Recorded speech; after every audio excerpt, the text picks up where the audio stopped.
Shitty, but thanks for asking. Okay, Teresa.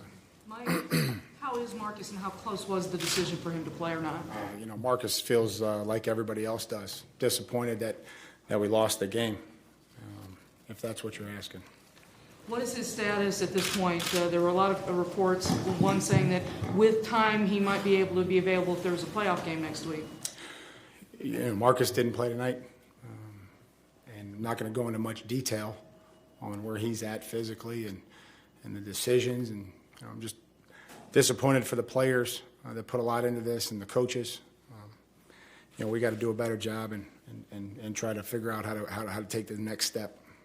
Did you know during the week he wasn't going to be out here, or how late did the decision come down? No, I think, again, he didn't play today. Didn't know. Not going to sit here and discuss Marcus. I'm going to give all the credit to the Colts and their players and their coaching staff and try to find a way to improve our football team and our organization. How big's the gap between your team, the Colts, and the Texans? Apparently tonight it was 14 points. We beat the Texans once, and we're winning 10-0, and then didn't do anything with a lead down there. So, every week is a challenge in the NFL. I'm not sure what the gap is, but we didn't do a good enough job tonight. I know it's early, but how would you describe maybe how this season ends as far as expectations go for? No expectations. Not going to sit here and discuss. We'll have time here in the next couple of days. Just disappointed in the game, and got to try to have these guys ready to go. And we tried to fight back. Jayon made a few plays there and try to get us back into it. We started off with a good kickoff return. And again, it just it wasn't enough. Anytime we started to get some momentum, they did a nice job of countering it. On the pick, when you guys are down 24-17, Gabbert throws that pick. From your standpoint, did he just throw it short, or what were your again? I know the standard line is we'll have to take a look, but on the film, it just you don't want to be. I don't want to just guess on what he saw or what he did, and I think that he was scrambling, he was out of the pocket, and I'm sure he'd like to have that throwback and do it all over again. This team hurt itself, falling in an early 14-0 hole. It's tough to win like that. We tried it against the Jets and we're able to claw back, but that's not how you want to start any football game. But again, I'm proud of the way that the guys, they fought back and tried to claw back and get some momentum, some huge turnover, huge interception. Again, we just have to be able to do better and try to improve. Was it as simple as just running out of bodies at the end of the season?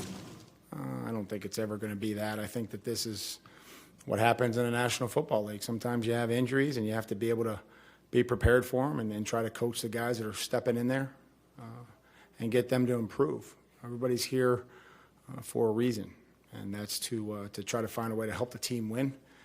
And so if somebody goes down, the next guy has to step in there and be ready to go. What's the suddenness like? You go from being together as a group every day, and then it's like a clean-out day?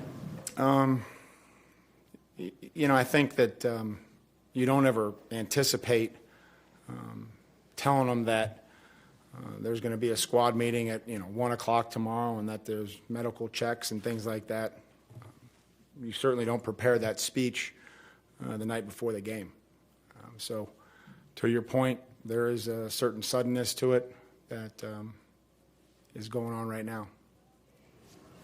Mike, what do you think of your team's energy early and also the energy in the stadium tonight? I wish we would have given our fans some more to cheer about. Appreciate them coming out. We do. We appreciate their support. I thought the energy was good on a first kickoff return. Then we just got to be able to try to convert and take advantage of that that situation and that field position. Can't punt it down there and let them come come down and score. Energy is basically created in, by good plays and positive plays, and we need to have more of those early in the game so that you don't go down 14-0. Jan was kind of a one-man wrecking crew. What'd you think of him? We enjoy coaching Jayon. I think he's got a youthful energy. He's going to continue to improve. Came up with some huge plays tonight and even throughout the season. And I think he can even get better. I think he can continue to improve. I'm excited to continue to work with him.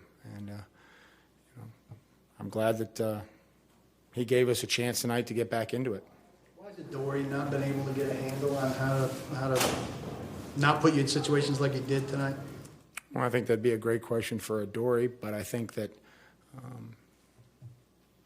looking at what he tried to do, I think he tried to do, catch it on the first bounce. I don't think he could get up there and, if it's a clean bounce and you can catch it on the first bounce, we tell him to go ahead and try to do that. And again, we have to make sure that the technique's there and that, he's square on that ball. And, because I think when he fields them and, we're able to block for him, he can certainly gain yards. I know you're not wanting to go into any specifics about Marcus. Was it potentially as simple as he just wasn't cleared to play? No, it was just a decision that, a lot of people came together and made. And he wasn't out there tonight, wasn't available. Did he want to play himself? Did Marcus want to play? All our players want to play. Every single guy wants to play. That's why they're in this business. That's why they do what they do. And sometimes that's not always possible. Did you ever give practice reps to a player if you knew he wasn't playing that weekend? I'm sorry, one more time, Did Jim? you ever give practice reps to a player if you knew he wasn't going to play in the game? I think that sometimes because reps, maybe get up there or we go, there's a lot of different things we do at practice. And there's some guys that have been inactive for most of the season that will still continue to get practice reps so that the guys that are playing, let's say the 4 or 5 D linemen that we think are going to be active that week, don't take every single rep. That's happened. But some of the decisions that go down to right before the game, you don't really know, and you try to manage those reps with players that could potentially be playing. Your fifth DB, quarterback, tonight's instance. So there's a lot of situations where guys would, either get reps and not play or not knowing. I know they're not going to play that week, but they still have to get reps to get us through practice. Was there concern about him making things worse or perhaps suffering something that would bother him long term? We'd made a decision that Marcus wasn't going to play tonight. We'll continue to evaluate him. We'll try to worry about his health. I worry about every one of those guys' health, Marcus included. Q's ankle, Tajay's ankle, every single one of them. When it was 24-10, this team could have quit, but you guys managed to get back into the game. What is it about this team that has that never quit attitude? I think it's just the men in that locker room. I think that they care for each other. I think that they will fight and they'll try to find a way to get back into it. We have to eliminate getting into those situations so that we don't get so good at it. But when you bring in high quality people, high character people, they stand in there and they try to dig in even on bad days, and they try to fight and try to find a way to get it done. How well did you guys make up for Jarrell's loss, do you think? How much of an impact did it make out there tonight? I think that, again, Jarrell wasn't going to be available. We knew he was going to be available. I think anytime you lose good players, it makes impact, all the way through the season. And you go all the way back to every single guy that's on injured reserve or wasn't available. But there's never going to be an excuse that we didn't have somebody. Gets into a game like your this. season-ending meeting tomorrow, but what was kind of your message to guys after the game today?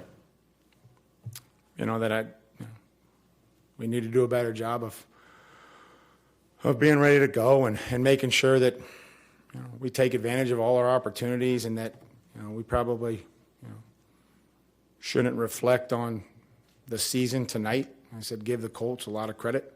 You know, I feel like they're a good football team. They've won 9 out of their last 10 games. So make sure that we don't overlook the fact that we should give them some credit, and we have to play better. And again, just stick together and make sure we're moving forward and find a way to take the next step as an organization. When a team gets into a game like this, guys commonly say, if I can walk, I'll play. How did Marcus fit into that kind of mentality? Everybody that either played or didn't play in the game wanted to play. You know, they all do. And I would, at what level, it's all the same level. They all want to play in a game. That's their job. They play football. They try to find ways to help us win. They try to be a great teammate, all the things that we ask them to do. So that would be Marcus all the way down to, you know, every guy on our practice squad. Those guys want to play as well. Thank you, guys. I appreciate you guys, and I'm sure we'll have another wrap-up session. We'll bring Gavin in here at some point.